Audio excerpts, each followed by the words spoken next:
Podcast Seram bersama Alip Bosku. Tunggu selepas ini.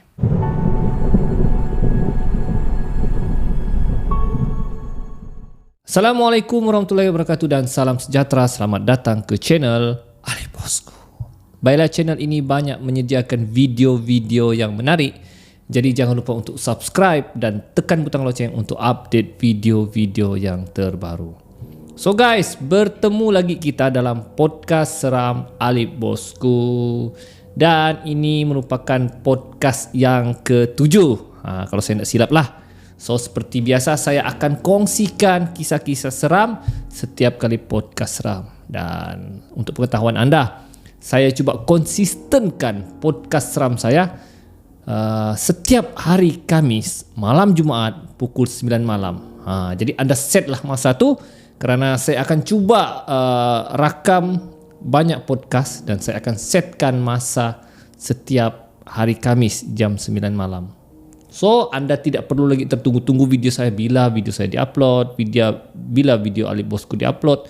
Saya sudah set setiap hari Khamis malam Jumaat 9 malam hanya di channel Alip Bosku. So jangan buang masa lagi, jom kita ke kisah seram yang pertama.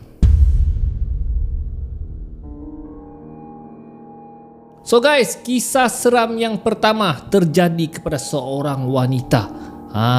Dia telah dapat panggilan kursus di Kuala Lumpur. Jadi dia sepatutnya pergi dengan rakannya, rakan tempat kerjanya lah. Tapi rakan kerjanya ni ada masalah keluarga yang tidak dapat dielakkan. So dia pergi sendiri sajalah ke kursus tersebut. Tapi dia sudah biasalah, dia cakap dia tidak kisah pun. Tiba-tiba dia dapat notification daripada pihak pengurusan kursus tersebut.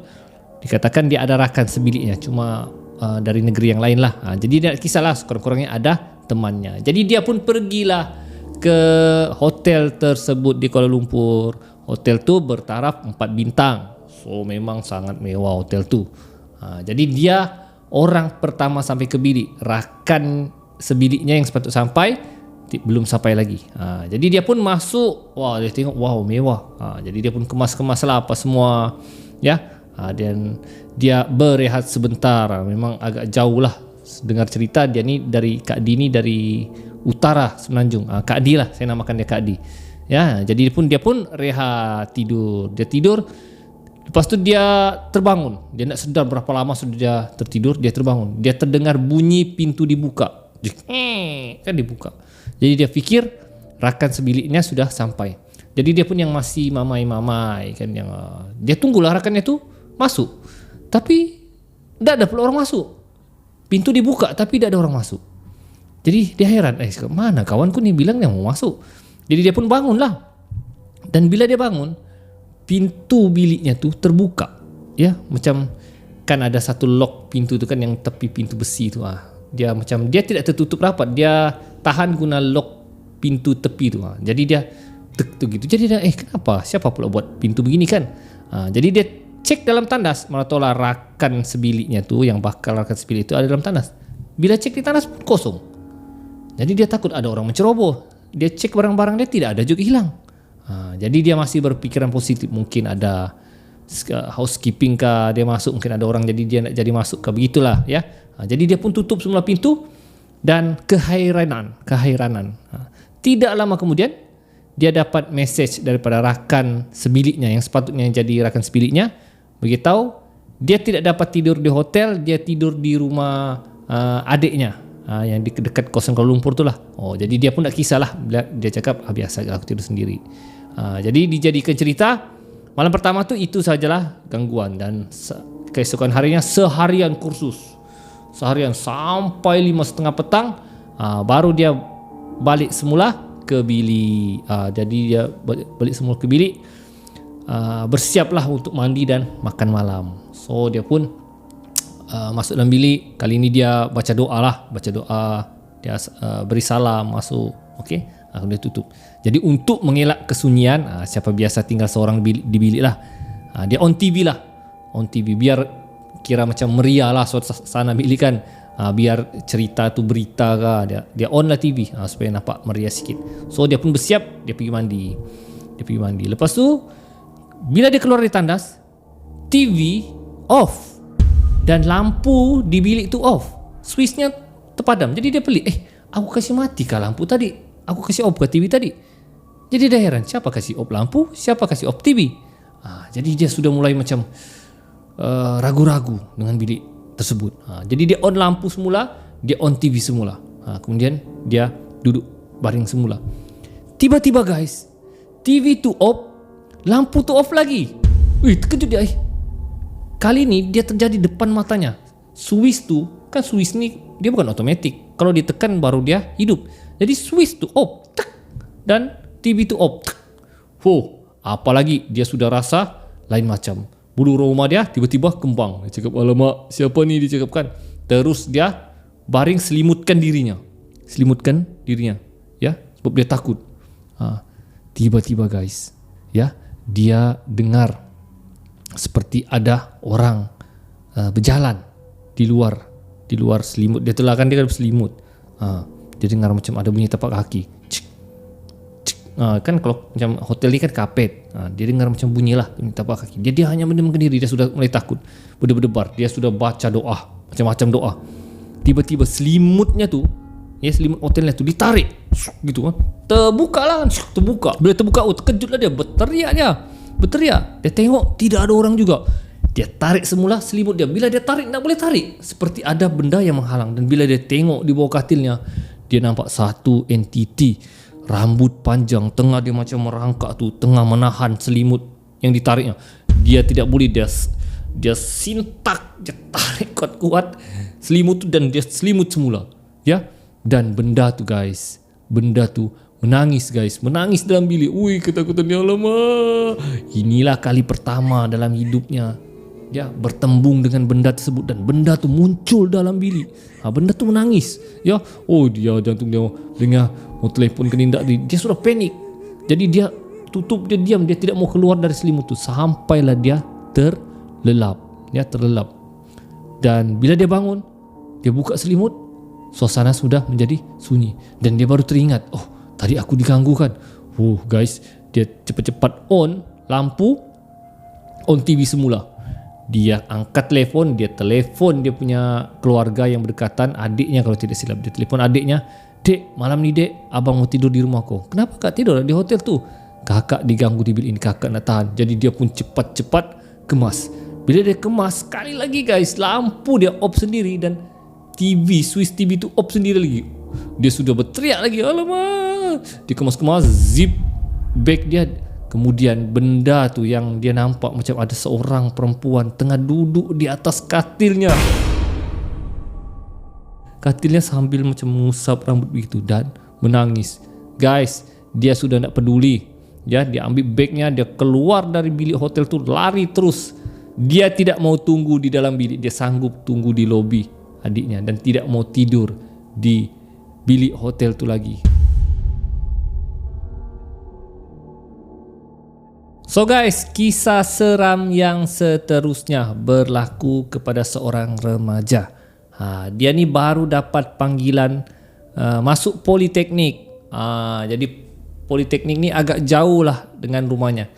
Jadi dia pun minta bapaknya untuk hantar ke politeknik. Jadi bapaknya ni dah ada kereta, ya. Jadi bapaknya ni pinjam kereta kawannya lah, dan kawannya pun ikut sekali dan adiknya pun ikut sekali. So ada 4 orang dalam kereta tu lah, hantar dia pergi politeknik. Dan kawan bapaknya suruh dia yang drive, perempuan tu.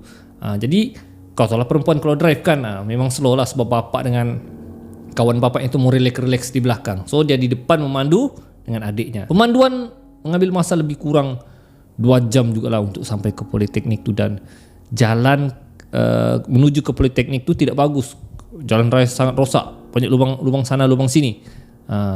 Jadi mereka jalan ni pada waktu petang, ya. Selepas mereka sudah solat asar, baru mereka bertolak. Kawan bapaknya ni pesan kepada gadis tu lah, perempuan tu, remaja tu. Dia cakap, nanti kalau ada masjid atau surau, singgah. Dia cakap, kita solat maghrib dahulah, jamak sekali dengan isyak. Dia cakap, masjid kah surau kah? Baik pakcik, dia cakap. Jadi dorang pun terus kena perjalanan. Dorang nampak ada satu masjid, ya, tapi masjid tu penuh, So memang sukar untuk parking. Jadi remaja perempuan ni tak jadilah dia singgah ke masjid tu. Dia terus lagi cuba cari masjid yang lain atau surau yang lain. Dan tiba-tiba dia nampak ada satu surau kayu, macam surau kampung lah. Dan dia ni macam ada lampu hari raya tu warna-warni kan, lampu warna-warni. Jadi dia pun beritahu bapak dia, Pak tu Pak, ada surau tu Pak. Tinggallah dulu, kita solat maghrib dulu, jamak sekali dengan isyak ya Pak. Jadi dong pun parking, dong tengok tak ada kereta apa-apa kan. Dong pun parking, ambil uduk dan pergi ke tempat jemaah perempuan. Sambil dong bagi salam lah, Assalamualaikum. Dong masuk dan tiba-tiba jemaah yang perempuan ni kan ramai-ramai dalam surau kayu tu menengok sama dorang, tapi tak bercakap, menengok sejak. Jadi dorang pun tak pedulilah, dorang pun terus solat. Kebetulan imam pun belum mula lagi. Jadi dorang dengar lagalah bapaknya tu dengan kawannya tu di bagian jemaah lelaki. Jadi orang pun solat, Allahu Akbar. Jadi sampailah rakaat yang terakhir, Assalamualaikum warahmatullahi. Assalamualaikum warahmatullahi. Jadi zikir dan tunggu doa. Tapi bapaknya sudah panggil. Dia cakap, nak, kita jalanlah. Dia cakap kan, tak kan bapaknya tak tunggu baca doa kan. Tapi dong cakap, baca doa lah dulu Pak. Tapi bapaknya tak saut. Bapaknya terus jalan keluar menuju kereta. So mereka tunggu habiskan doa dahulu dengan adiknya lah ya. Di remaja tu baca doa, imam baca doa, Subhana rabbika rabbil izzati amma yasifun, wassalamu ala mursalin walhamdulillahi rabbil alamin. Jadi dong pun macam mengaminkan amin. Bila orang amin begini, dong macam buka mata dengan adiknya, suasana terus berubah. Surau tu jadi macam surau yang suram. Jemaah yang dong nampak tadi ramai hilang. Jadi dia berpandangan adiknya, mana orang? Kenapa surau ni macam gelap, suram ni? Wah, dia dengan adiknya terus yang, Kak, mungkin ini surau. Belum habis lagi adiknya cakap, Tom, dengan telekung-telekungnya, dorang berlari terus menuju ke kereta bapaknya. Dorang beritahu bapaknya, Pak, dia cakap, Bapak perasan ke surau tadi tiba-tiba jadi macam surau buruk? Mana ada, kan tadi ada orang sembahyang ramai-ramai. Betul Pak, coba Bapak tengok surau tu Pak. Jadi orang coba tengoklah surau tu, dan bila orang menoleh ke belakang, surau tu hilang guys. Yang ada hanya semak samun. Terkejut bapaknya cakap, bukan ada ke surau tadi sini kita sembahyang? Itulah Pak. Aku rasa Pak ini bukan surau Pak, ini mungkin surau bunian Pak. Bapaknya apa lagi? On kereta cepat, jalan. Orang pun terus jalan ketakutan. Satu orang pun tidak bercakap dalam kereta tu sampai menuju ke Politeknik. Orang heran dengan apa yang berlaku, dan setiap kali ya mereka macam pulang balik dan hantar semula ke Politeknik, mereka akan cari surau tu, tapi surau tu memang sudah tidak dijumpa, dan mereka beranggapan kemungkinan surau itu adalah surau bunian. Baiklah guys, kisah seram seterusnya berlaku kepada sebuah keluarga. Ya, mereka ni hendak pulang berhari raya di utara Semenanjung. Kampung mereka terletak di utara Semenanjung. So memang agak jauh lah. Mereka ni tinggal di KL. So balik memang agak jauh. Jadi bapaknya ni jenis yang kalau memandu jarang berhenti lah. Kalau mau berhenti sekali siap. Ya. Jadi maknya cakap kalau boleh berhenti di R&R lah. Dengan kita solat dulu, baru kita jalan semula lah menuju ke kampung. Tapi bapaknya cakap ni, R&R penuh lah. Dia cakap susah, nanti lambat kita sembahyang, lambat kita sampai ke kampung. Ya, kalau boleh kita cari surau-surau ke mana, ke masjid ke. Dia cakap yang kurang sikit orang. Jadi maknya ni pun ikut sajalah. Okey. Jadi sampai satu tahap mereka sudah tidak jumpa R&R. Jadi mereka masuk sampai ke kawasan kampung, ya, jalan raya kampung. Jadi mereka pun cari surau-surau, akhirnya jumpa surau. Jadi bapaknya pun parking. Dia cakap, kamulah dulu sembahyang. Dia suruh anak-anak yang perempuan dahulu je. Bapaknya cakap, nanti lepas kamu sembahyang baru aku solat. So mereka jumpa satu surau kampung, surau kayu. Tengok macam meriah jugalah, yang macam meriah, tapi macam sunyi, macam tidak ada orang. Jadi maknya ni pun dengan anak perempuannya ambil wudu untuk solat maghrib. So mereka pun pergi ke tempat bagian perempuan. Jadi mereka pun masuklah masuk pintu kayu masuk bagian jemaah perempuan. Bila orang masuk, ada satu sosok bertelekung hitam tengah sujud, dan sujud dia bukan menuju ke kiblat macam kiblat begini, tapi yang sosok tu dia menghadap ke belakang. Jadi orang pelik, kenapa satu jemaah ni sujud membelakangi kiblat? Jadi maknya pun heran, pelik orang ni. Dan tiba-tiba makhluk tu, sosok tu bangun, dan bila bangun dorang tengok dengan maknya tu, mukanya hitam, matanya merah menyala. Terkejut dia dengan maknya. Mak, bulu roma terus kembang, dan benda tu menjeling dengan mak dengan anak perempuannya tu. Maknya apalagi dia tarik anaknya sudah kaku, macam jam, tak boleh buat apa-apa. Dia tarik anaknya, lari. Dia pergi terus kereta, nak jadi sembahyang. Terus beritahu bapaknya, Pak, nak kami sembahyang di surau ni, Pak. Dia cakap kan, kenapa pula ni? Ada hantu di dalamnya, Pak. Ada macam ada jin, tak tahulah apa tu dalam tu pakai telekung hitam. Bapaknya, mana ada. Sekarang ni zaman moden, mana ada benda tu semua. Biarlah, kamu tunggu masuk dalam, biar aku pergi tengok. Biar aku pergi solat dulu. Jadi bapaknya pergi masuk. Jadi bila bapaknya masuk, dia pergi dapat solat lelaki lah. Dia tengok tak ada orang. Jadi dia tengok depan jemaah perempuan pun tak ada orang. Tak ada orang. Tak ada pun. Dia cakap. Jadi bapaknya pun pergi teruskan solat. Baru siap dia mau takbir, dia tercium satu bau yang busuk, yang amat busuk sangatlah. Dia terkejut. Jadi yang Allahu Akbar, tiba-tiba dia dengar ada di belakang bunyi Allahu Akbar. Bapak yang batalkan sembahyang. Dia cakap, siapa pula jemaah ikut di belakang ni? Bini dengan anak gua kah? Dan dia cuba toleh. Bila dia toleh, guys, memang benda yang mak dan anak itu cakap, yang pakai telekung hitam, muka hitam dan mata merah, sedang mengikut bapaknya jemaah di belakang. Bapak yang astagfirullahaladzim, apa benda ni? Dia bapaknya cakap kan. Terus bapaknya lari lintang pukang menuju ke kereta. Dia beritahu anaknya, betul. On kereta. Bapaknya on kereta, boom, terus gerak. Kan Pak, sudah kami cakap, baca doa, banyak-banyak baca doa. Tiba-tiba diorang dengar di atas kereta itu, bam, macam ada benda terjatuh. Dan bau busuk yang tercium di dalam surau tu sekali lagi hadir dalam kereta tu. Bapaknya cakap, kamu ada tercium bau busuk kah? Ada, Pak. Mungkin benda tu ada di atas kereta kita, Pak.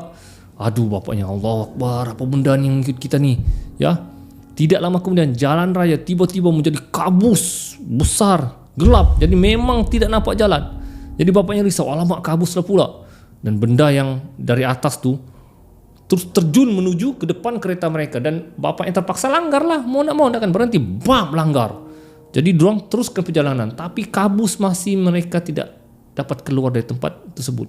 Jadi bapaknya terpaksa berhenti dan keluar dan laungkan azan, Allahu Akbar, Allahu Akbar, sampai habis, la ilaha illallah. Baru kabus tu beransur hilang, dan bapaknya tengok kiri kanan, benda tu sudah tidak ada ikut. Anak dengan bininya di belakang kereta menangis, guys. Jadi selepas tu bapaknya teruskan perjalanan, dan akhirnya mereka sampai ke kampung mereka, dan mereka ceritakan kejadian tersebut dengan keluarga mereka, dan keluarga mereka pun agak terkejut dengan cerita tu, dan durang bagi tahu, anggaplah itu sebagai pengajaran kepada mereka agar tidak melewatkan solat, melengah-lengahkan solat, dan berhenti di tempat yang tidak betul. Kalau boleh berhenti, biarlah di tempat yang ramai orang, yang masjidnya hidup, suraunya hidup, baru kamu boleh sembahyang. Takut-takut tempat yang disolat tu bukanlah di kawasan manusia, tapi di kawasan bunyan.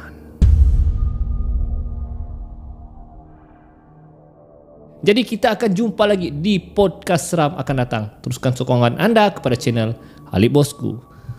Sekian saja. Assalamualaikum.